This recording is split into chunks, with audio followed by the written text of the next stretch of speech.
지난주에 저희가 로마서 3장 31절까지 끝내야 하는데 시간이 부족해서 26절까지만 공부했습니다. 그래서 오늘 로마서 3장 27절부터 31절을 마저 공부를 하고 그 다음에 4장 1절부터 15절까지 이렇게 공부하도록 그렇게 하겠습니다. 먼저 로마서 3장 27절부터 31절까지 제가 읽겠습니다. 그런즉 자랑할 때가 어디뇨 있을 수가 없느니라. 무슨 법으로냐 행위로냐 아니라 오직 믿음의 법으로니라. 그러므로 사람이 의롭다 하심을 얻는 것은 율법의 행위에 있지 않고 믿음으로 되는 줄 우리가 인정하노라. 하나님은 홀로 유대인의 하나님뿐이시뇨 또 이방인의 하나님은 아니시뇨 진실로 이방인의 하나님도 되시느니라. 할례자도 믿음으로 말미암아 또는 무할례자도 믿음으로 말미암아 의롭다 하실 하나님은 한 분이시니라. 그런즉 우리가 믿음으로 말미암아 율법을 폐하느뇨 그럴 수 없느니라. 도리어 율법을 굳게 세우느니라. 지난주에 저희가 공부한 3장 21절부터 26절까지의 그 본문의 내용을 제목을 붙인다면 하나님의 의라고 붙일 수 있습니다. 하나님께서 그 율법 외에 그러니까 모세를 통해서 주신 그 계명과 규례들 그러한 율법 외에 하나님의 한 의를 나타내셨습니다. 그 의는 어디에 나타났다고 제가 말씀드렸죠? 복음에. 율법에 나타난 의와 복음에 나타난 의가 달라요. 율법에 나타난 하나님의 의는 죄인을 심판하시는 하나님의 공의입니다. 그렇지만 복음에 나타난 하나님의 의는 오히려 죄인을 용서하시고 죄인을 의롭다고 여겨주시는 칭의라고 제가 말씀을 드렸어요. 그래서 이 하나님의 의에 대해서 21절부터 26절까지 설명하면서 하나님의 의의 그 정체, 그 아이덴티티는 무엇이냐? 그것은 칭의다 이렇게 말하고요. 그 다음에 이 하나님의 의의 원천, 하나님께서 이 의를 우리에게 베풀어 주시는 그 원천은 은혜임을 우리가 살펴보았습니다. 그리고 그 통로는 믿음이고요. 그 다음에 근거는 그리스도 안에 있는 구속이라고 우리가 공부를 했어요. 그 지난주에 공부한 내용을 이제 염두에 두고 오늘 본문으로 들어가겠습니다. 이 하나님의 의에 대해서 바울이 설명한 후에 자연스럽게 뒤따르는 몇 가지 진리가 있어요. 하나님의 의가 믿음으로 우리에게 주어진다면 그렇다면 당연히 이러한 결론이 뒤따릅니다 하는 것이에요. 본문은 그 결론을 세 가지로 이야기합니다. 차례대로 보죠. 27절에 이렇게 시작이 돼요. 그런즉 자랑할 때가 어디뇨? 있을 수가 없느니라. 무슨 법으로냐? 행위로냐? 아니라 오직 믿음의 법으로니라. 예, 우리가 하나님의 의를 받는 길은 믿음을 통해서입니다. 그래서 이 믿음으로 우리가 하나님의 의를 받는다면 영어로 얘기하면 justification by faith고요. 우리 한자로 쓴다면 이신칭의죠. 이신칭의가 맞다면 결론은 첫 번째로 자랑할 데가 없다는 거예요.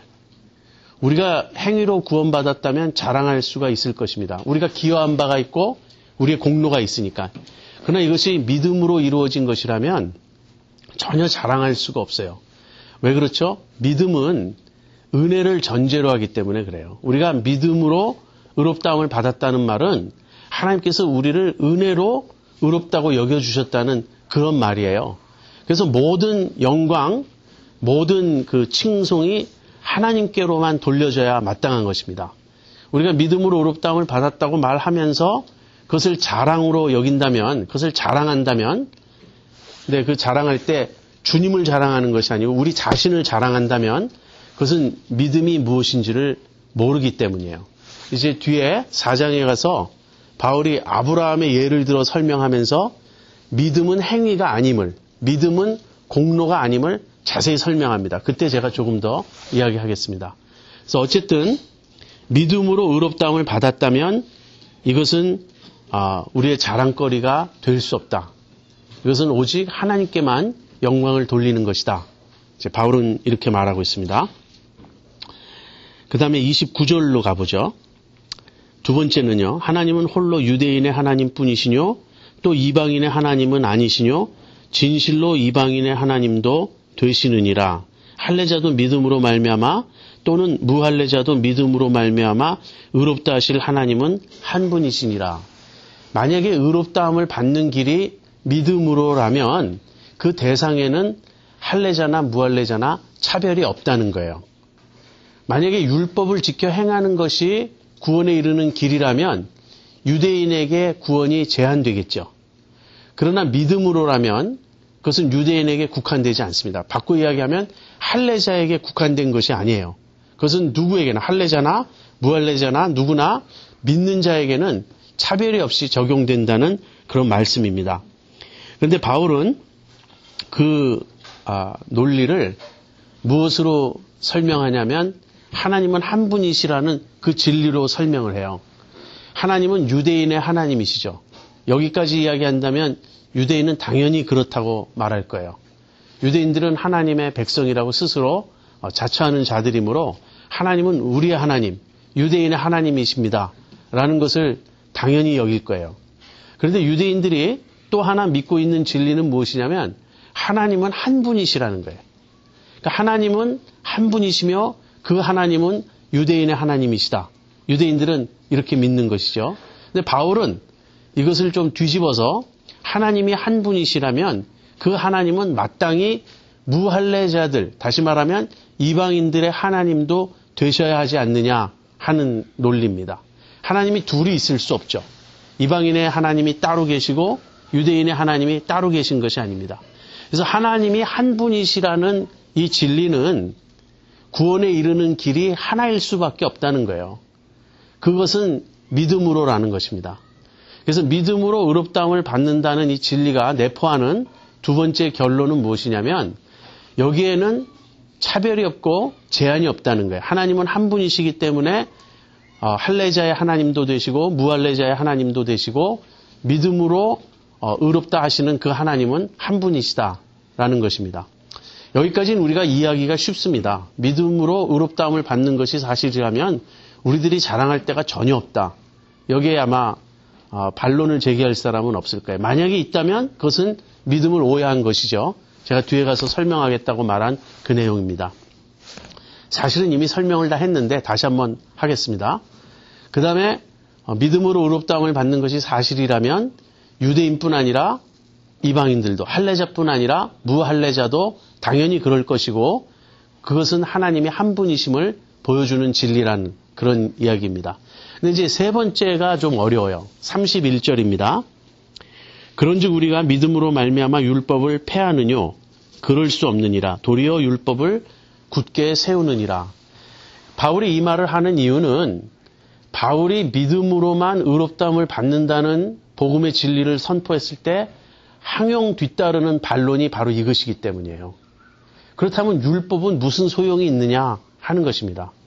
더군다나 율법이 소용이 없는 정도가 아니라 율법을 폐해버리는, 율법이 마치 잘못된 것이냐 바울이 말하는 것처럼 들린다는 거예요. 이 문제에 있어서는 로마서 7장에서 바울이 아주 자세히 다룹니다. 거기서 하는 이야기는 결론적으로 율법은 선하다는 거예요. 율법이 악하거나 율법이 잘못된 것이 아니고 율법은 거룩하고 신령하고 의롭고 선한 것이다. 바울은 로마서 7장에서 율법에 대해서 긍정적인 자신의 입장을 분명히 밝힙니다.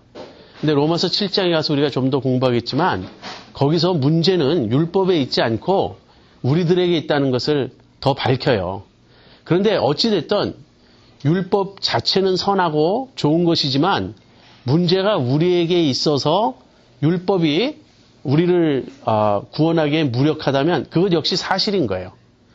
그래서 바울의 그 율법론은 얼핏 보면 율법이 무용지물인 것 같고 율법이 오히려 해로운 것인 것처럼 들리는 것이 사실입니다. 그러나 바울은 그러한 결론을 극구 부인해요. 거꾸로 율법을 폐하는 것이 아니라 율법을 굳게 세운다고 말하고 있습니다. 그래서 이게 무슨 의미일까? 바울이 율법론을 상세히 설명하는 로마서 7장에 그 대답이 나오고요. 그다음 로마서 8장에도 그 대답이 나와요. 그 두 가지를 제가 설명하겠습니다. 첫 번째는 믿음으로 우리가 의롭다함을 받는다는 이 사실을, 이 진리는 율법을 폐하지 않고 굳게 세우는데 어떠한 방식으로 그렇게 하냐면 율법 본래의 기능이 발휘되게 함으로써 그렇다는 거예요. 율법 본래의 기능이 발휘될 때 믿음으로 의롭다함을 얻는 구원 진리가 확립된다는 그런 뜻입니다. 무슨 말이죠? 율법의 정죄가 있어야 믿음으로 의롭다함을 받는 복음의 길이 열린다는 거예요. 그러니까 유대인들이 생각한 것과는 전혀 다른 방식으로 율법이 기능하고 있는 것입니다. 유대인들은 율법을 통해서 자신들이 구원을 얻을 수 있다고 생각했어요. 다시 말하면 율법을 지킴으로써. 그러나 바울은 그것은 데드 엔드라고 말합니다. 그것은 막다른 골목이에요. 그 길로 가면 아무도 구원에 이를 수가 없습니다. 율법을 지켜서 구원 얻을 수 있는 자가 없어요. 왜 그렇죠? 모든 인간이 죄를 범하였음에 하나님의 영광에 이르지 못하기 때문에 그렇습니다. 그러나 그렇다고 해서 율법이 무용지물이 아닌 것이 바울에 의하면 율법의 본래의 기능은 사실 우리를 정죄하고 그럼으로써 우리를 그리스도께로 인도하는 거기에 있기 때문이라는 거예요. 그래서 율법이 율법의 역할을 제대로 한 결과 우리가 예수님을 믿게 되는 것입니다. 여러분 이 점이 굉장히 중요해요. 왜 굉장히 중요하냐면 요즘 현대의 복음 전도에 있어서 이 율법이 실종됐다는 것이 많은 분들의 지적이기 때문에 그렇습니다. 여러분 우리가 그 부흥회라든지 어떤 이런 전도 집회에 갔을 때 우리는 예수님을 믿어야 될 여러 이유를 듣습니다. 거기서. 근데 그런 이유들은 주로 이런 것들이에요. 여러분 삶에 지치고 피곤하십니까? 예수님을 믿으시면 평안이 주어질 것입니다. 여러분들의 그 자아의식에 여러분들 이렇게 사로잡혀 있어서 열등감이 있고 여러분이 스스로를 만족스럽게 생각하지 못하고 그런 분이 있습니까? 예수님이 여러분을 인정해 주십니다. 이런 이야기.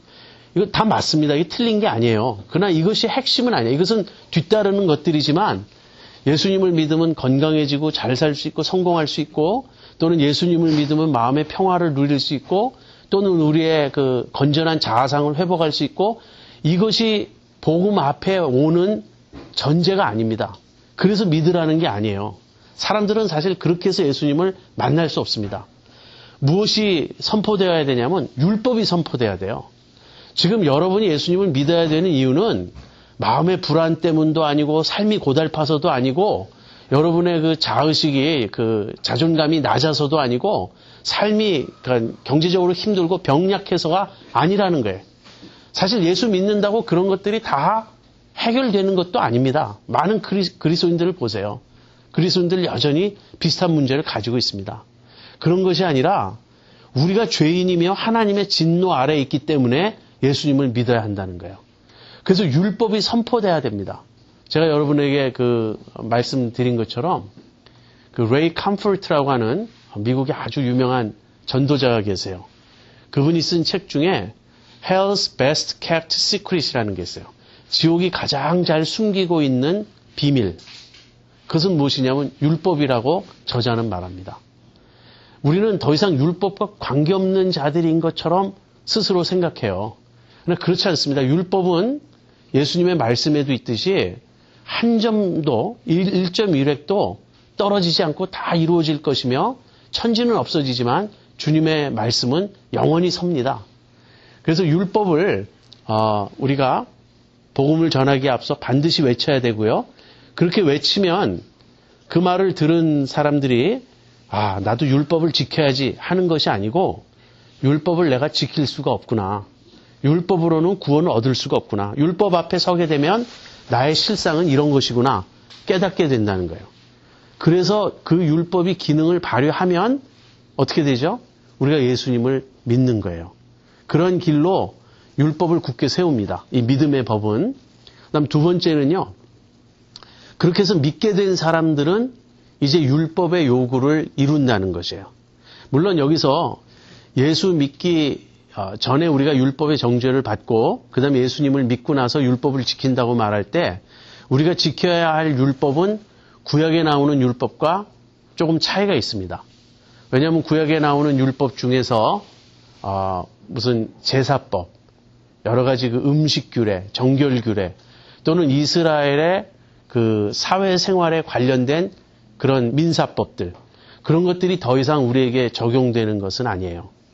예수 믿은 이후에도 우리가 굽이 갈라지지 않은 짐승의 고기를 먹어서는 안 된다든지 예수 믿은 이후에도 우리가 뭐 유월절이나 초막절이나 그런 유대인들의 명절을 지켜야 한다든지 그런 건 아닙니다.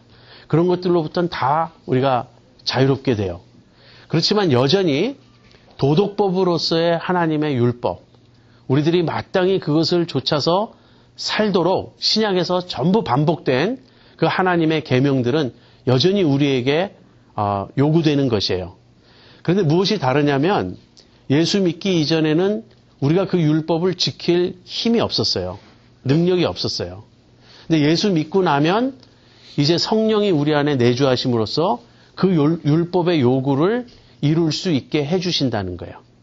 그래서 믿음의 법은 율법을 폐하는 것이 아니라 오히려 믿음으로 의롭다함을 받은 사람들은 이제 진정으로 율법을 지키게 된다 하는 것입니다. 근데 여기서 이제 우리가 한 가지 조심해야 될 건 우리가 예수님을 믿은 이후에라도 마음의 할례를 받고 중생하고 성령님을 우리 안에 모신 때라 할지라도 우리가 율법을 완전히 지키는 것은 아닙니다. 지킬 수가 없어요. 우리가 이 세상에 사는 동안에 우리는 율법을 범합니다. 그래서 우리가 예수 믿고 난 이후에 율법을 지킨다고 말할 때 또다시 율법의 행위로 돌아간다는 것이 아니에요. 그래서 믿음의 행위와 율법의 행위를 꼭 구별하시라고 제가 여러 번 말씀드렸습니다. 우리가 예수님을 믿고 난 이후에 또는 예수님을 믿게 되었기 때문에 이제 율법을 지킨다고 하는 것은 우리의 믿음이 산 믿음이 되었기 때문에 율법의 요구를 우리의 내면에서부터 지킬 수 있게 되었다는 거예요. 그것이지 우리가 완전히 율법을 다 지킬 수 있다는 것은 아닙니다. 어쨌든 믿음으로 의롭다함을 받는다는 이 진리는 유대인들이 그 바울을 향해서 반발하고 공격해 오듯이 율법을 폐하는 것이 아니고 율법을 세우는 것입니다. 첫 번째는 율법 본래의 기능을 발휘하게 함으로써, 그다음 두 번째는 믿고 난 이후 율법을 지킬 수 있는 능력을 받아서 이제는 율법의 그 요구, 율법이 우리에게 진정으로 요구하는 그 내용을 우리가 조차 살 수 있게 됨으로써. 자, 그것이 이신칭의라는 복음 진리에 뒤따르는 결론들이에요. 믿음으로 의롭다함을 받았다면 우리는 더 이상 자랑할 수가 없습니다. 모든 영광은 하나님께만. 그 다음에 믿음으로 의롭다함을 받는다는 이 진리는 유대인뿐 아니라 이방인들에게도, 할례자들뿐 아니라 무할례자들에게도 똑같이 적용된다. 왜냐하면 의롭다 하시는 하나님은 한 분이시기 때문에. 세 번째는 율법을 폐하지 않고 율법을 굳게 세운다는 것입니다. 자, 이런 이야기를 한 이후에 이제 4장에 들어가서 바울은 이신칭의의 한 예를 듭니다. 3장 21절에서 이 율법에 하나님의 한 의가 나타났는데 이 하나님의 한 의는 율법과 선지자들에게 증거를 받았다. 이런 말이 있죠. 거기서 율법과 선지자는 구약을 가리키는 말이라고 제가 설명했습니다. 유대인들은 그 구약을 가리킬 때요. 가장 그 흔하게 사용된 표현법이 율법과 선지자예요. 그 다음에 좀 더 자세히 설명한다면 율법과 선지자와 시편. 그렇게 그 유대인들은 구약을 그렇게 셋으로 나눴어요. 처음에 율법이 있고, 그 다음에 선지자가 있고, 그 다음에 시편을 대표로 하는 다른 여러 성문서들이 있었어요. 그래서 율법과 선지자로 불러도 구약 전체를 가리키는 표현이고요. 율법과 선지자와 시편 이렇게 말해도 구약 전체를 가리키는 표현입니다. 그런데 간혹가다 그냥 율법이라는 말로 좁게 모세오경만을 가리키지 않고 구약 전체를 가리킬 때도 있습니다. 아무튼 율법과 선지자라는 말은 구약을 가리켜요. 근데 구약에 이미 이 복음이 나타나 있고 하나님의 한 의가 나타나 있다고 바울이 말했어요. 그래서 이제 구약에서 그 예를 드는 것입니다. 그런데 바울이 예로 드는 인물은 아브라함이에요. 그래서 4장의 주인공은 누군가? 아브라함입니다. 근데 왜 아브라함을 예로 들을까요? 아브라함이야말로 유대인들에게 가장 효과적으로 사용할 수 있는 그런 예예요. 여러분, 유대인들이 가장 존경한 인물은 아브라함입니다. 우리가 다른 관점에서 우리의 앞서간 선조들, 인류의 조상들을 우리가 평한다면 여러 다른 인물들을 우리가 꼽을 수 있을 거예요. 그것은 각 민족의 가치관에 따른 것입니다. 우리 한국 사람들이 가장 존경하는 우리 민족의 조상은 누구죠? 이순신 장군이라든지 세종대왕이라든지 우리는 그런 분들을 꼽겠죠. 유대인들에게는 단연코 아브라함입니다. 왜 그렇죠? 유대인들은 하나님의 백성으로 스스로 자처했죠. 그리고 또 사실이고. 근데 하나님의 백성이 된 그 출발점이 그들의 조상 아브라함 때문이에요. 하나님이 아브라함을 택하시고 그 아브라함의 후손들을 당신의 백성으로 삼으신 것이기 때문에 그래서 아브라함이 가장 중요하고요. 또 아브라함의 믿음을 그들은 존경했습니다. 아브라함은 하나님 앞에 흠없고 완전하고 거룩한 삶을 살았다고 유대인들은 생각했어요. 그래서 유대인들은 자신들의 조상이기 때문이기도 하지만 아브라함이야말로 가장 하나님 앞에 인정받은 훌륭한 사람이라고 생각을 했습니다. 그래서 아브라함의 예를 드는 것처럼 강력한 논증은 없어요. 만약에 바울이 아브라함이 하나님께 의롭다함을 받은 것이 율법이 아니고 믿음으로라는 것을 밝혀낼 수만 있다면 그보다 더 유대인들에게 강력한 증거는 없다는 것이에요. 그래서 이제 4장에서 바울이 그 아브라함을 예로 들어 설명을 해나갑니다. 본문을 오늘 15절까지 설명하려고 생각하는데요. 처음에 다 읽지 않고 그냥 한 절씩 읽어가면서 제가 설명하겠습니다. 4장 같이 보시죠. 그런즉 육신으로 우리 조상된 아브라함이 무엇을 얻었다 하리요. 여기서 육신으로 우리 조상된 아브라함이라고 말함으로써 지금 1차적인 이 대상이 유대인들임을 밝히고 있습니다. 지금 바울은 특별히 유대인들에게 말하는 거예요. 아까 이야기한 3장 마지막 부분의 이야기도 유대인들을 대상으로 말한 것입니다. 지금 바울의 이 이신칭의의 복음 진리는 이방인들에게는 너무나 반가운 것이고 너무나 환영할 만한 것이에요. 이방인들 중에서 유대교 신앙을 갖기를 원했던 사람들의 입장에서는 더 이상 유대인들에게만 국한되지 않고 이방인들에게도 복음의 문이 활짝 열렸다는 이 진리처럼 반가운 일은 없죠. 그래서 이방인들은 반론을 제기하지 않습니다. 근데 문제는 유대인들이에요. 유대인들은 이 바울이 전한 이 복음이 그들의 신앙의 뿌리를 흔드는 엄청난 도전이고 충격인 것이에요.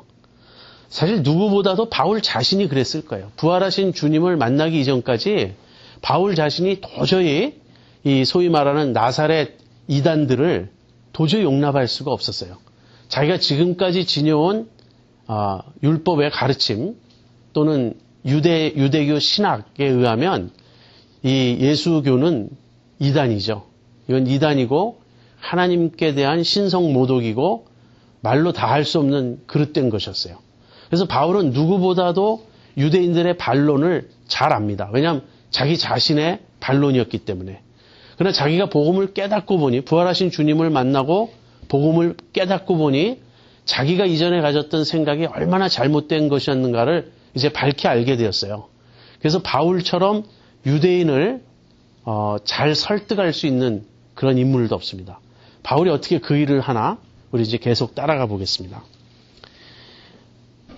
육신으로 우리 조상된 아브라함의 예를 이제 말하겠다고 하면서 만일 아브라함이 행위로서 의롭다 하심을 얻었으면 자랑할 것이 있으려니와 하나님 앞에서는 없느니라. 예, 아브라함이 의롭다함을 받는 것이 행위 때문이 아니라고 지금 밝히는 것이죠. 왜냐하면 아브라함 역시 하나님 앞에서는 자랑할 것이 없는 사람이기 때문에 그렇다는 거예요. 왜 그런가? 3절에서 설명합니다. 성경이 무엇을 말하느냐?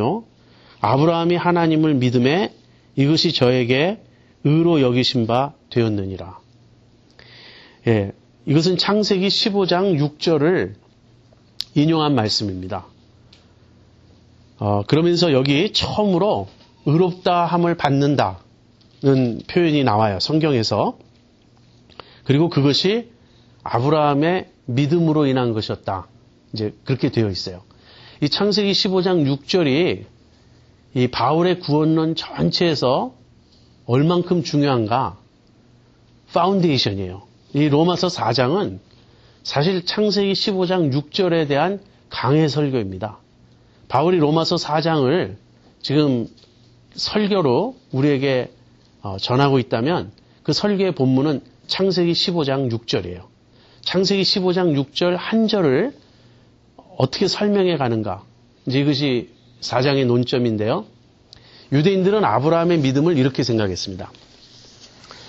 아브라함이 창세기 15장 6절에 하나님을 믿음에 하나님께서 이것을 그에게 의로 여기셨다는 말씀이 나오지만 유대인들에게 있어서 아브라함의 믿음의 최고봉은 이삭을 바친 사건이었어요. 그건 뭐 우리도 다 동의하는 바입니다. 근데 아브라함이 이삭을 바친 그 행동을 유대인들은 아브라함의 충성됨이라고 이해를 했어요. 그래서 아브라함이 하나님께 용납되고 하나님이 아브라함을 크게 칭찬하시고 기뻐하시고 받아주신 것은 그의 충성 때문이었다. 다시 말하면 이삭을 바친 순종 때문이었다고 유대인들은 생각했습니다. 근데 바울은 여기서 지금 아브라함이 하나님을 믿음에라는 이 믿음을 순종으로 설명하고 있지 않아요. 그리고 충성으로 설명하고 있지 않아요. 이것은 하나님을 의지하고 신뢰하는 신뢰로 지금 설명하고 있습니다. 얼핏 보면 굉장히 지금 비슷한 이야기를 하는 것 같아요. 유대인의 관점과 바울의 관점이 서로 상호 보충적이지 않는가 그렇게 생각할 수 있습니다. 누가 그 일을 하고 있죠? 야고보가 그 일을 하고 있어요. 여러분 신약에 가보면 야고보 2장에서 야고보가 바로 그 얘기를 합니다. 행함이 없는 믿음은 죽은 것이다. 그러면서 아브라함이 하나님께 의롭다함을 받을 때 믿음으로만 아니라 행위로도 그렇게 되었다는 거예요. 그러면서 아브라함이 이삭을 바칠 때 그 순종함으로 의롭다함을 받은 것이 아니냐. 야고보가 그 말을 해요. 그래서 지금 이 유대인들의 그 사고방식을 야고보가 그대로 표현하는 것 같습니다. 그러나 실상 그렇지 않아요. 야고보는 행위를 독립적으로 설명하는 것이 아닙니다. 또는 야고보는 행위를 독립적은 아니더라 할지라도 믿음에 추가된 어떤 것으로 설명하고 있지도 않아요. 야고보가 말하는 것은 이런 것이 아닙니다. 아브라함이 하나님을 믿었다. 그러나 믿음만으로는 충분하지 않다. 그 아브라함은 하나님을 믿었을 뿐 아니라 또한 순종했고 행위가 있었다. 그래서 아브라함은 믿음과 행위를 통해서 하나님께 의롭다함을 받았다. 지금 야고보가 말하는 것은 그것이 아니에요. 야고보나 바울이나 서로 모순된 이야기를 하지 않습니다. 야고보가 말하는 것은 아브라함이 믿음으로 의롭다함을 받았다는 사실을 우리가 어떻게 아느냐는 거예요. 아브라함의 믿음이 진짜 믿음이었는지를 어떻게 아느냐는 거예요. 그가 이삭을 바친 그 사건이 아브라함의 믿음이 진짜 믿음이었다는 것을 보여주는 것이 아니냐 하는 것입니다. 그래서 둘 다 믿음을 말하고 있어요. 둘 다 믿음을 말하고 있는데 바울의 관점은 믿음의 출발을 지금 말하고 있는 것입니다. 하나님을 신뢰하는 거예요. 아브라함이 하나님을 믿음에라고 말했을 때 하나님을 신뢰하는 거예요. 그런데 하나님을 신뢰하는 그 순간부터 의롭다함을 받아요. 칭의는 우리가 하나님을 믿는 그 순간에 주어지는 것입니다. 그런데 아브라함이 하나님을 믿었다는 이 사실이 진짜였다는 것은 나중에 가서 밝히 드러나는 일이에요. 그래서 순종 또는 충성은 이 신뢰에 뒤따라오는 것이지 신뢰와 관계없이 있는 것도 아니고 신뢰보다 먼저 있는 것도 아니고 신뢰 플러스 순종이 또 있는 것이 아니에요. 이것이 굉장히 좀 헷갈리죠. 얼핏 들으면 좀 헷갈린데 신뢰에서 순종이 나왔다. 이 사실을 꼭 기억하는 것이 아주 중요합니다. 왜냐하면 순종을 신뢰보다 앞에 두면요. 이것은 바울이 행위로 구원받은 것이 아니다라고 말하는 이 점을 반박하는 것이 되기 때문에 그래요. 사실 그 종교개혁자들이 같은 문제에 처했습니다. 이 종교개혁자들과 천주교 신학자들 사이의 논쟁이 이거 비슷했어요. 천주교 신학자들은 믿음 플러스 행위를 말했습니다. 자, 이거 보세요. 믿음 플러스 행위는 뭐냐면 구원이에요. 그러니까 이 플러스 사인과 이 이퀄 사인이 어디에 있는지 여러분이 잘 보세요. 믿음과 행위가 이쪽에 같이 있어요.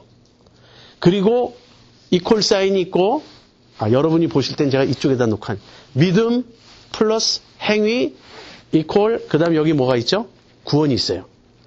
이것이 이제 유대인들이 이야기하는 것이고 로마 천주교가 이야기하는 거예요.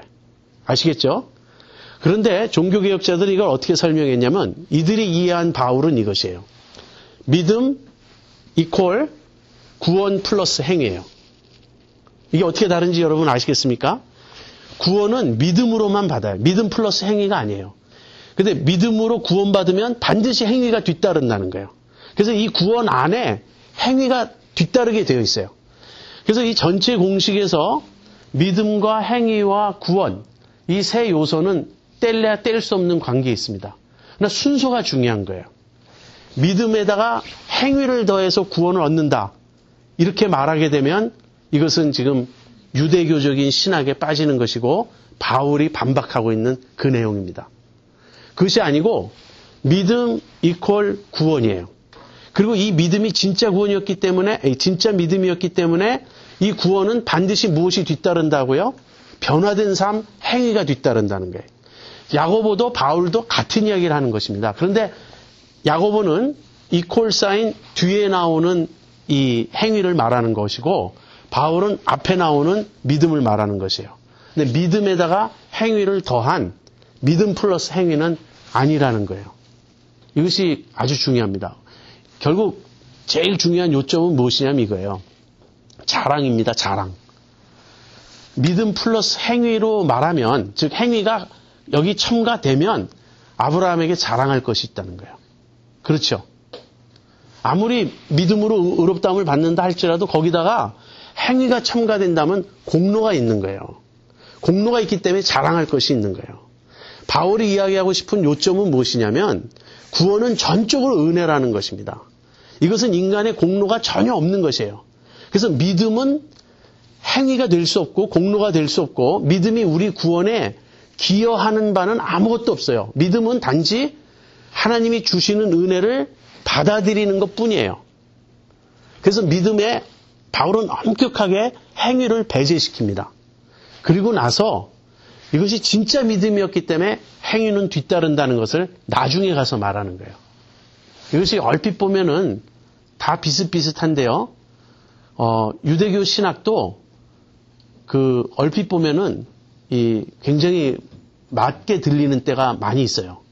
엄격히 이야기하면 결국 거기에 무엇이 첨가되느냐? 인간의 공로, 인간의 자랑이 첨가되느냐 하는 것이에요. 바울은 이제 그것을 극구 배제하는 것입니다. 그래서 3절 성경이 무엇을 말하느냐? 아브라함이 하나님을 믿음에 이것이 저에게 의로 여기신 바 되었느니라. 이 말을 하고 나서요. 이 믿음이 행위가 아니라는 것을 설명하기 위해서 이제 4절부터 그 말을 합니다.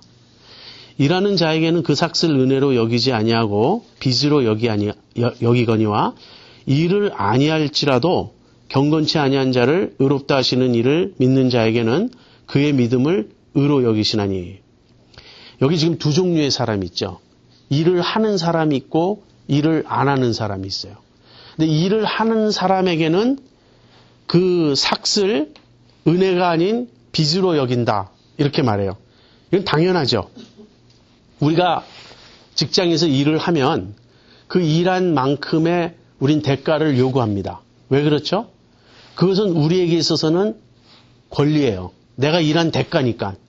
그리고 고용주에게 있어서는 우리에게 지불해야 될 빚입니다. 그건 은혜가 아니에요. 그래서 이쪽에 한쪽에는 이런 사람들이 있어요. 일을 하는 사람들이 있어요. 이 일을 하는 사람들에게 주는 삭은 은혜가 아니라 빚이다. 이건 마땅히 받아야 될 권리가 있는 것이다. 그런데 이쪽에 일을 안 한 사람들이 있어요.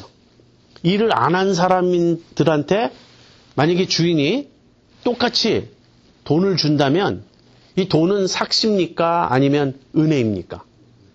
이건 은혜라는 거예요. 당연하죠. 우리가 예를 들어서 이제 아파서 쉬는 그런 우리에게 허용된 모든 휴일을 다 쉬고 이제부터 쉬게 되면 그것은 우리 월급에서 깎아야 되는 그런 시점에 왔는데 제가 며칠을 더 놀았어요. 몸이 아프든지 어쨌든지.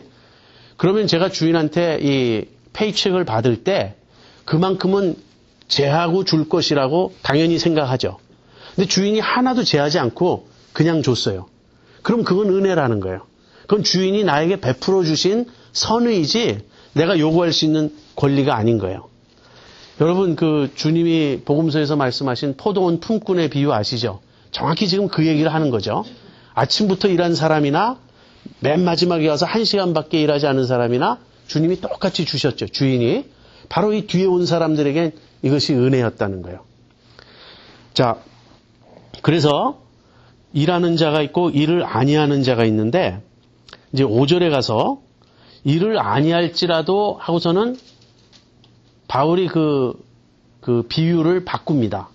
일을 아니할지라도 삭슬 받는 자들에겐 이렇게 이야기해야 앞과 똑같은 예화가 되는데 갑자기 일을 아니할지라도 경건치 아니한 자를 의롭다 하시는 이라고 이렇게 내용을 바꿈으로써 지금 바울이 말하고 있는 것은 이 고용주와 고용인의 관계는 예의고 실제 지금 적용하고자 하는 그 내용은 구원 문제다라는 걸 보여주고 있어요.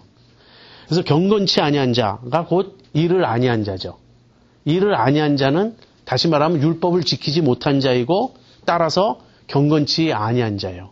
그런데 여기 바울이 말하는 이 내용을 유대인들이 듣는다면 큰 문제가 생깁니다. 지금 바울은 아브라함을 경건치 아니한 자에 포함시키고 있는 거예요. 아브라함 역시 은혜로 구원받은 것이니까. 믿음으로 구원받은 것이니까. 그래서 이것이 기독교와 유대교의 너무나 엄청난 관점의 차이인 것입니다. 바울의 눈에는 의인이 없어요. 아브라함도 의인이 아니었던 거예요. 아무리 훌륭한 유대인의 조상이라 할지라도 그 누구라 할지라도 심지어는 아브라함이라 할지라도 하나님의 벗이라고 칭함을 받았고 하나님이 가장 사랑했던 아브라함이라 할지라도 실상은 경건치 않은 자, 의를 아니한 자, 율법을 지킬 수 없었던 자라는 뜻이 내포되어 있는 것입니다. 그러면서 이를 아니한 자들에게도 삭슬 주시는 하나님이라고 말해야 될 것을 이를 아니할지라도 경건치 아니한 자를 의롭다 하시는 하나님이라고 이제 말을 바꿨어요. 그런데 이 말처럼 또 유대인들이 충격을 받을 수 있는 말은 없습니다. 경건치 아니한 자를 정죄하시는 하나님, 경건치 않은 자를 향하여 분노하시는 하나님, 이렇게 말해야 옳아요. 그게 유대교의 신학이에요. 근데 바울은 여기서 경건치 아니한 자를 의롭다 하시는 하나님이라고 부르고 있습니다. 그럼 뭐가 달라진 거죠? 유대교 신학에서 이 기독교 신학으로 넘어오면서 뭐가 달라진 거죠? 두 가지가 달라진 거예요. 유대교 신학에 없는 새로운 요소가 기독교 신학에 첨가된 것인데 그 두 가지는 은혜와 그리스도입니다. 은혜가 첨가된 거예요. 복음은 은혜입니다. 그래서 일을 했느냐 안 했느냐에 따라서 우리를 대하신다면 그건 율법이에요. 그런데 하나님은 우리를 율법의 행위로 대하지 않으시고 복음 안에서 은혜로 대하신다는 거예요. 그리고 하나님이 경건치 아니한 자를 의롭다고 하실 때 하나님 자신이 경건치 않은 분, 불의한 분으로 여겨지지 않기 위해서 하나님의 모든 심판을 그리스도께서 받으신 것입니다. 그래서 유대교 신학에서 기독교 신학으로 넘어올 때 무엇이 달라지냐면 은혜와 그리스도라는 새로운 두 요소가 첨가되는 것이에요. 그리고 이것은 철저하게 믿음으로만 주어지는 것입니다. 여러분 지금 제가 설명하는 내용을 따라오고 계십니까? 예, 둘 중에 하나인 것 같습니다. 하나는 너무 피곤하셔가지고 집중이 안 되든지 하나는 굉장히 재미가 없든지 예, 이 귀한 이 진리를 깨달으면 좀 고개를 끄덕끄덕 하셔야 제가 설명할 맛이 있습니다. 그래서 이를 아니할지라도 경건치 아니한 자를 의롭다 하시는 이를 믿는 자에게는 그의 믿음을 의로 여기시나니. 여기서 믿음을 의로 여기신다는 말을 또 오해하면 안 됩니다. 믿음이 공로가 되는 것이 아니라는 거예요. 제가 그래서 지난번에 이런 예를 드렸죠. 우리가 죄라고 하는 불치병에 걸려 있는데 하나님께서 그리스도라고 하는 그 만병통치약을 무료로, 공짜로, 은혜로 우리에게 주셨다고. 그래서 그 약을 받아 먹는 것이 믿음이라고. 그런데 약을 받아 먹을 때 받아 먹는 나의 행위가 내 병을 낫게 하는데 기여하는 바가 있습니까? 없어요. 내 병을 낫게 하는 모든 요소는 약에 있죠. 그리스도에게 있죠. 그러니까 그리스도가 모든 크레딧을 받는 것이고 그리스도를 주신 하나님이 모든 크레딧을 받는 거예요. 내가 그 약을 받아 먹었다고 말할 때 나는 받아 먹었단 말이야. 이걸 막 주장하고 자랑한다면 정신병자인 거예요. 왜 너는 안 받아 먹었니? 나는 받아 먹었어. 그래서 낫단 말이야. 막 이렇게 자랑을 한다면 그것은 주신 분에 대한 모독입니다. 안 받아 먹은 사람을 향해 우리는 너무나 가슴 아프게 생각하고 너무나 불쌍히 생각해야 돼요. 그들 앞에 자랑하는 것이 아니라 왜 안 받아 먹었니? 받아 먹으면 낫는데. 나는 받아 먹고 이렇게 병이 낫는데 왜 너는 안 받아 먹었니? 이렇게 안타까운 것이죠. 안 받아 먹은 사람들 앞에서 나는 받아 먹었단 말이야. 나는 손을 뻗쳤단 말이야. 이런 자랑을 할 수 있습니까? 그렇게 생각하는 자체는 너무나 신성모독 아닌가요? 너무나 구원을 베푸신 하나님께 무례한 것 아닌가요? 그래서 지금 믿음은 행위가 아니고 공로가 아니고 자랑의 근거가 될 수 없다. 지금 이 말을 바울이 계속 강조하고 있는 것입니다. 그 다음에 6절에 그래서 믿음을 의로 여기신다는 말은요. 믿음이 공로가 된다는 뜻이 아니고요. 하나님께서 당신을 믿고 의뢰하는 자를 받아주셨다라는 얘기예요. 그런데 이 점을 여러분이 이제 그 신앙생활하면서 더 깊이 깨달아 갈 것입니다. 우리가 처음에 이것을 접할 때, 복음을 처음에 접할 때는 이게 굉장히 충격이에요. 지금까지 내가 하나님을 거역하고 살았는데, 하나님을 무시하고 살았는데, 뭐 스스로 도덕적으로 깨끗하게 살았다고 하는 사람들은 좀 착각할지 몰라도 만약에 어떤 사람이 너무너무 방탕한 삶을 살았는데 못된 짓을 너무 많이 했는데 예수님을 믿고 구원 얻게 될 때 그 감격이 얼마나 크겠습니까? 그래서 어떻게 그냥 믿는다고 용서해 주실 수 있을까? 우리가 굉장히 놀라는데요. 신앙의 그 연륜이 깊어가면서 하나님을 점점 알아갈수록 무엇을 깨닫게 되냐면 믿음 외에 하나님과 우리가 맺을 수 있는 관계는 없다는 걸 알게 돼요. 하나님을 알면 알수록 하나님은 크신 분입니다. 하나님은 절대적인 분이에요. 그 하나님 앞에 내가 그 하나님과 바른 관계를 맺는 길은 그분을 인정하고 찬양하고 경배하고 그분이 주시는 복을 감사함으로 받는 것 외에 다른 길이 없어요. 내가 무엇을 해서 하나님과 대등하게 거래하는 입장에 설 수 있겠습니까? 나의 행위요? 나의 의요? 나의 자랑이요? 그런 사고방식에 빠져있는 사람들의 공통점은 뭐냐면 하나님을 전혀 모른다는 거예요. 하나님이 어떤 분이신지를 모르기 때문에 내 의로 하나님께 나아가겠다고 발버둥 치는 거예요. 하나님을 조금이라도 우리가 깨닫게 되면 그 모든 것이 얼마나 어불성설인지 알게 되는 것이죠. 자, 지금까지 바울이 아브라함의 예를 들었는데 이제 한 사람의 예를 더 듭니다. 근데 4장의 주인공은 처음부터 끝까지 아브라함이에요. 근데 중간에 다윗은 찬조 출연합니다. 이제 다윗이 잠깐 등장해요. 근데 유대인들이 아브라함을 가장 존경했다면 그 다음으로 존경한 인물이 아마 다윗일 거예요. 왜 그렇죠? 아브라함이나 다윗의 공통점은 무엇이냐면 하나님께 인정받은 사람들이라는 거예요. 다윗은 하나님이 내 마음에 합한 사람이라고 말했던 그런 사람이죠.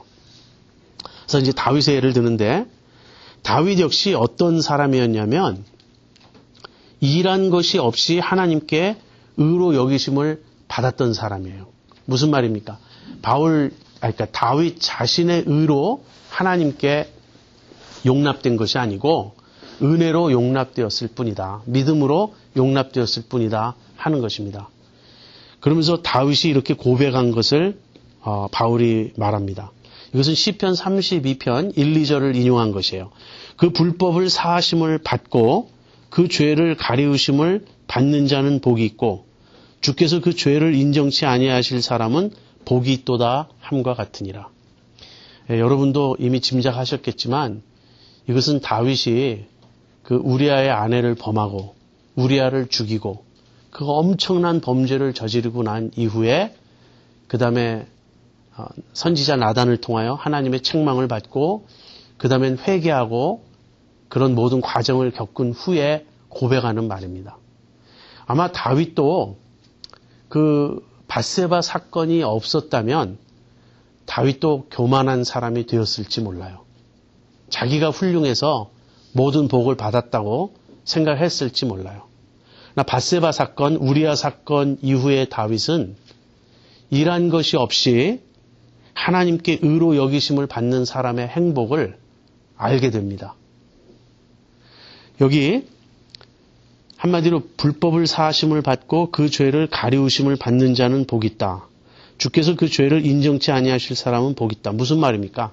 죄 용서함 받은 사람은 복이 있다 하는 것이죠. 여러분도 그런 사람이 복이 있을 것이라고 생각하십니까? 예. 만약에 단 하나의 복을 하나님으로부터 받기를 원한다면 용서가 아닐까요? 저는 그렇게 생각해요. 이것이 출발이고 이것이 기본입니다.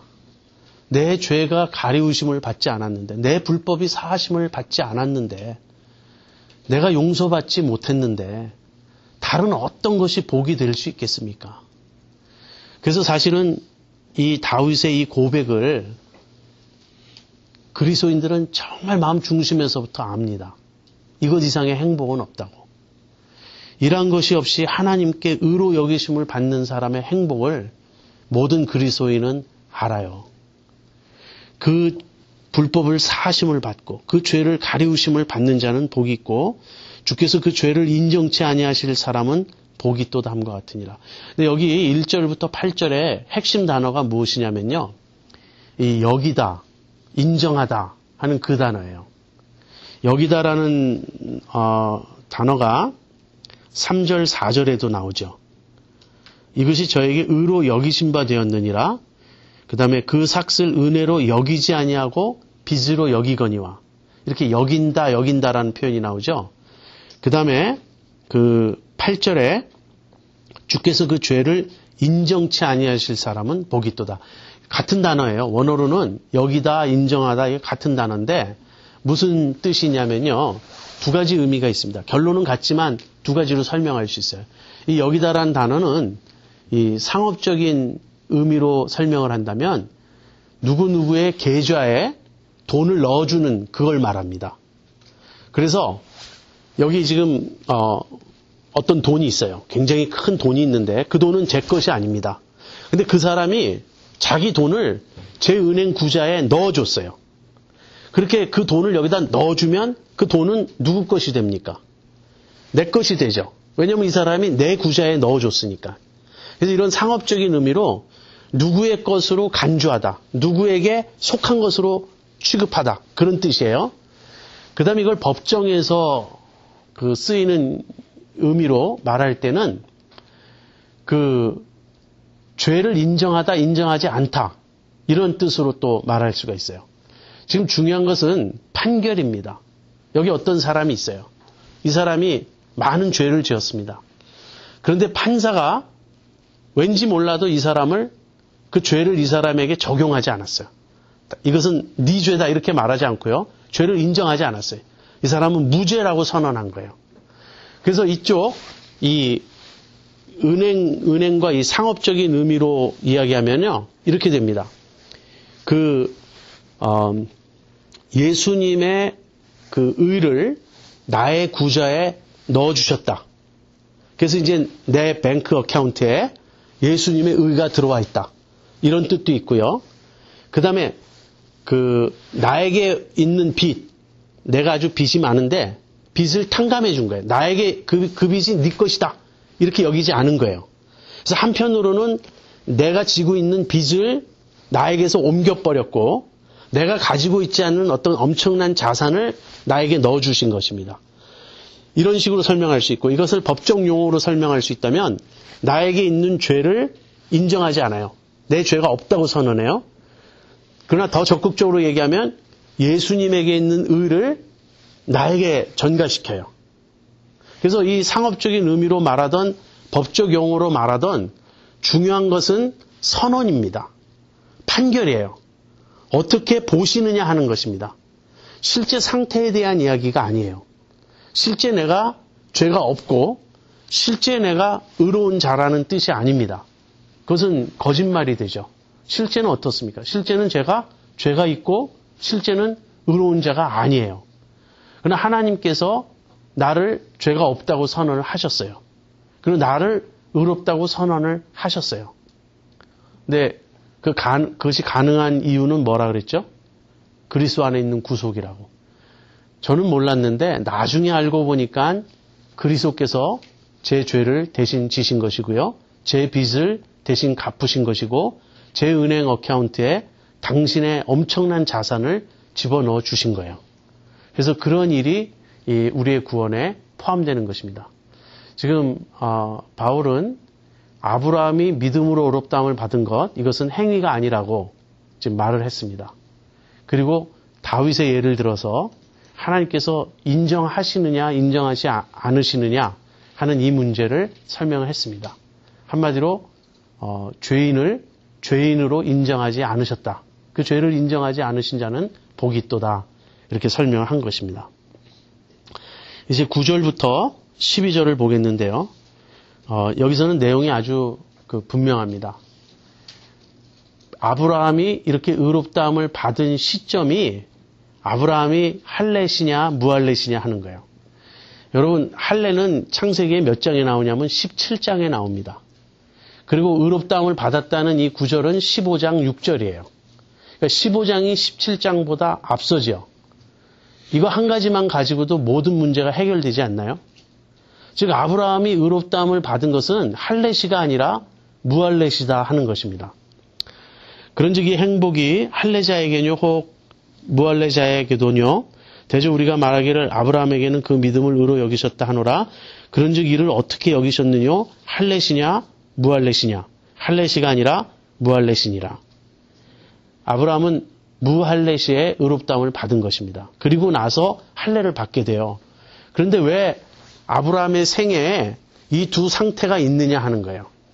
아브라함의 생애에 있는 두 상태는 무할례시가 있고 할례시가 있죠. 그런데 그 무할례시와 할례시 그 중간에 뭐가 있냐면 아브라함이 의롭다함을 받은 그 사건이 있어요. 근데 이 모든 게 보여주는 바는 무엇이냐? 그것은 11절 저가 할례의 표를 받은 것은 무할례시의 믿음으로 된 의를 인친 것이니 그러니까 믿음으로 의롭다함을 받은 것이 먼저고요.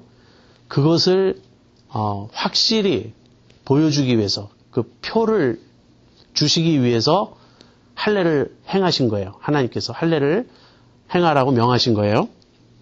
이는 무할례자로서 모든 믿는 자의 조상이 되어 저희로 의로 여기심을 얻게 하려 하심이라.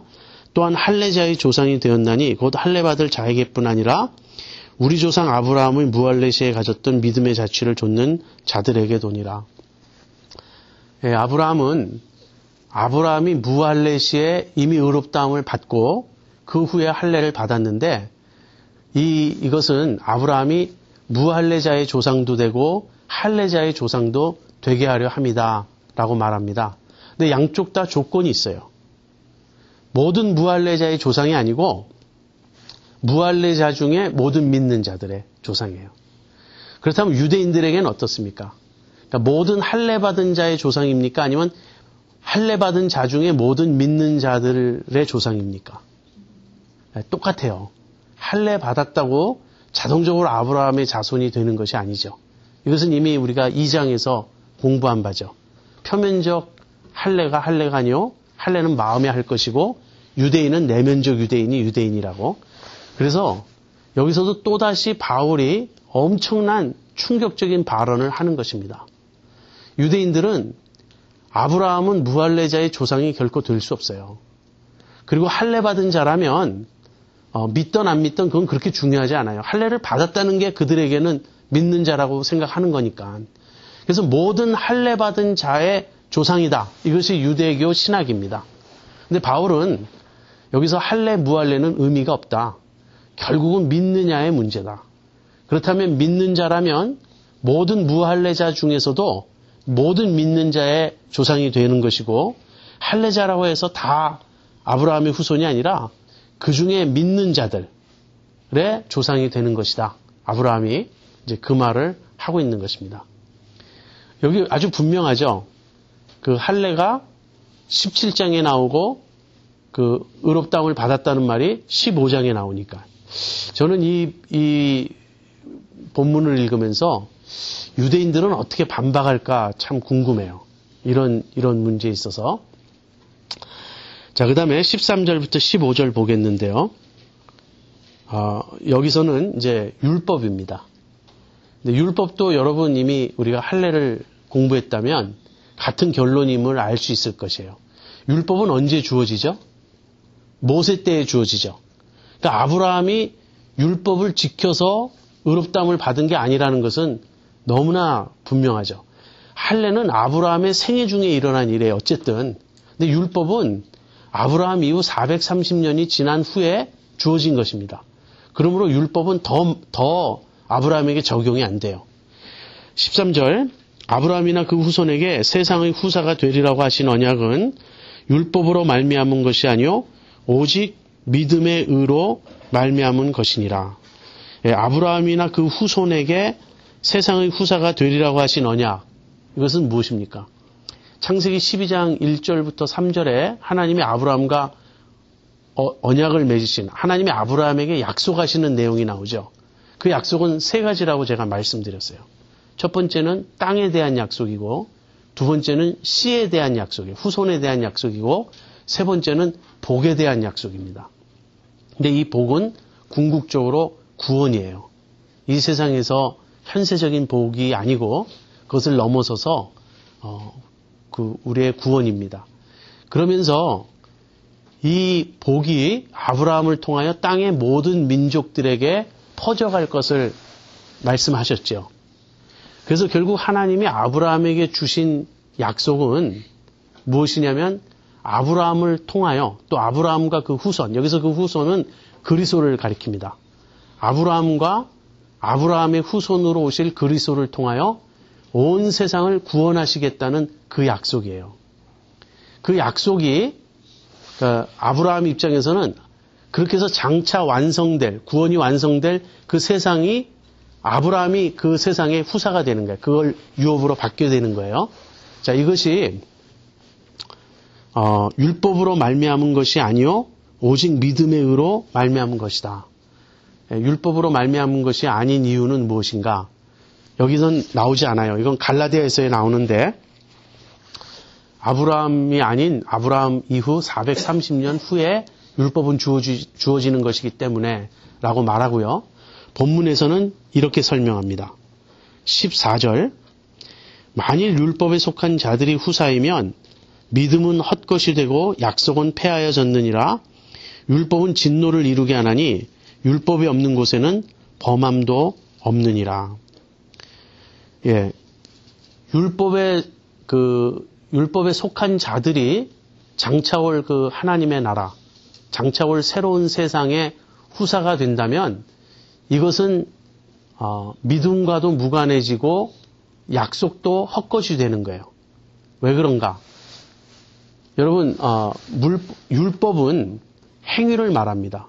그래서 율법과 행위는 함께 가질 않아요. 지금 여기서 바울이 말하는 율법은 행위라는 뜻이에요. 율법의 행위. 그래서 율법의 행위로 장차 올 세상을 얻게 된다면 이것은 믿음으로 되는 것이 아니죠. 당연히. 그 다음에 이것은 율법을 근거로 하나님께서 아브라함과 약속을 맺고 아브라함에게 언약을 주신 거라면 이 약속은 성취될 수가 없어요. 왜 그렇죠? 아무도 율법을 지킬 수 없기 때문에 그래요. 만약에 하나님이 아브라함에게 약속을 주실 때 아브라함아 내가 내 말을 잘 듣고 순종하고 내가 너에게 명하는 모든 것을 하나도 빠짐없이 다 지켜 행한다면 내가 너를 복의 근원이 되게 하고 장차 올 세상에 후사로 너를 세울 것이다. 하나님이 이렇게 말씀하셨다면 아브라함은 그 약속을 받을 수가 없어요. 아브라함뿐 아니라 어느 누구도 받을 수가 없어요. 왜? 그 약속은 헛것이 돼요. 그것은 율법을 지킬 수가 없으니까. 근데 우리가 성경을 읽어보면 이 약속은 일방적이라는 걸 알 수 있습니다. 하나님이 아브라함과 약속하신 것이 몇 번 반복되는데 가장 이제 확실하게 약속을 반복하시는 때는 창세기 15장이에요. 그러니까 창세기 12장에서 이미 약속이 나오는데 그것이 15장에서 반복됩니다. 그래서 하나님이 아브라함에게 하늘의 별처럼 많은 자손을 주겠다고 약속을 하셨을 때 아브라함이 믿었어요. 아까 6절. 아브라함이 하나님을 믿었어요. 그러자 하나님이 이것을 그에게 의로 여기셨어요. 그리고 나서 언약 체결식을 갖습니다. 그 언약 체결식이 어떻게 되죠? 아브라함에게 짐승을 잡아서 반으로 쪼개놓으라 이렇게 하나님 명하세요. 짐승을 아브라함이 잡아가지고 그 짐승의 시체를 반으로 갈라서 이렇게 벌려놓습니다. 그리고는 아브라함이 잠이 들어요. 혼건하게 잠이 들어서 어둑어둑할 때가 되었는데 갑자기 횃불이 나타났어요. 이 횃불은 하나님을 상징하는 거예요. 그래서 횃불이 짐승의 사체에 갈라놓은 그 사이를 지나갔습니다. 그래서 이것이 구약의 그 고대 근동의 언약 체결 시기예요. 언약을 맺을 때 예를 들어서 A라는 사람과 B라는 사람이 무슨 약속을 해요. 그리고 그 약속을 언약으로 이제 체결해요. 그럴 때 짐승을 갈라놓고는 두 사람이 그 짐승 사이를 지나가요. 무슨 의미냐면 이 약속을 어기는 자는 이 짐승처럼 쪼개어질 것이다. 죽어 마땅하다 하는 것을 말하는 거예요. 그런데 왜 짐승을 갈라놓고 그 사이를 지나가냐면 완전히 쪼개졌다는 것을 밝히는 거예요. 사람이 그 사이를 지나감으로써 어느 한 부분도 남지 않고 완전히 쪼개졌다. 그러니까 그만큼 철저하게 언약을 지킬 것을 약속하는 거죠.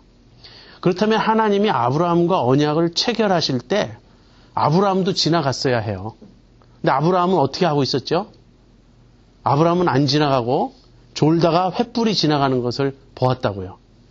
그러니까 아브라함과 하나님이 언약을 체결하는 그 형식이 어떤 것이냐면 하나님만 지나가시는 거예요. 그 사이로. 무슨 이야기입니까? 하나님께서 아브라함에게 주신 약속은 율법에 근거한 것이 아니고 아브라함 편에서의 어떤 조건을 만족시킬 것을 요구하는 것이 아니었어요. 이건 일방적인 약속이에요.